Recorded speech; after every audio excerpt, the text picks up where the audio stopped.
This video is going to go through one full example for differentiating inverse trig functions.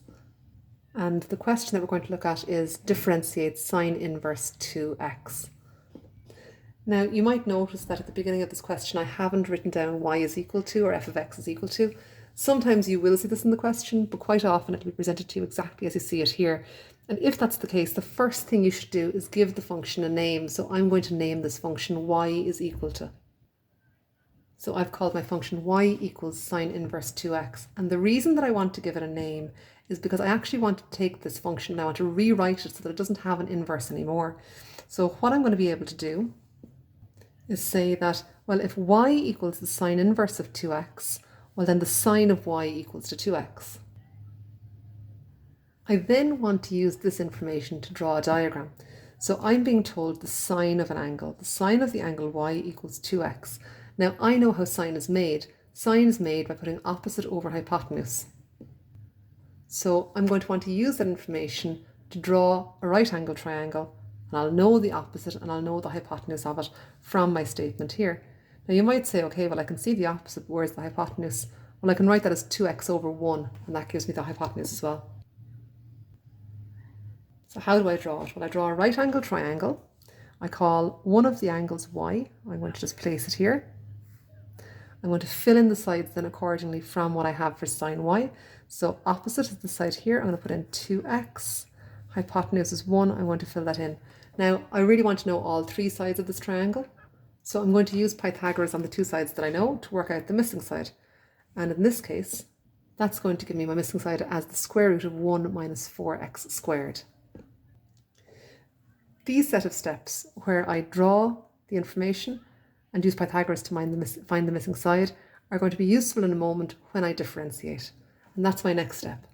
So I want to differentiate sine y equals 2x. And of course, I'm going to have to use implicit differentiation to do this. So if you haven't learned how to do implicit differentiation, or you need to practice, go back and look at the video on implicit differentiation that just comes before this one, and it'll show you how to do it. If you know what to do, pause the video here and differentiate. Okay, so we're going to differentiate this. It's implicit differentiation. We're looking at our trig statement here first of all at the beginning. Sine y, don't forget I need to use my power, ratio, angle checklist for trig. So powers, well there aren't any. Ratio is sine, I want to differentiate sine, and that's going to give me cos y, and then I have to differentiate the angle as well, and of course that angle is y at the moment, so when I differentiate it, it's going to be dy dx. When I differentiate the 2x on the right hand side, I'm simply going to get 2. And now I want to get the dy dx by itself. So that just means bringing the cos y across and dividing it. So I'm going to have 2 over cos y. But at this point, if I go back and look at my original question, I'll notice that it said to me to differentiate sine inverse 2x, and there wasn't any y in that. So I don't really want to end up with an answer that has y in it down here. I really want to have x in my answer. So I'm going to have to fix that. And that's the whole purpose of my triangle here, because I'm going to be able to use this triangle to figure out cos y. Okay, so I'm going to use my triangle to make cos. And of course, cos y is adjacent over hypotenuse. My adjacent is my root 1 minus 4x squared. That's why I needed to have that. And my hypotenuse is 1. So I've got root 1 minus 4x squared over 1, and I can just write that as root 1 minus 4x squared. And to finish up now, I'm simply going to substitute this cos y in for the cos y in the dy dx that I have from before.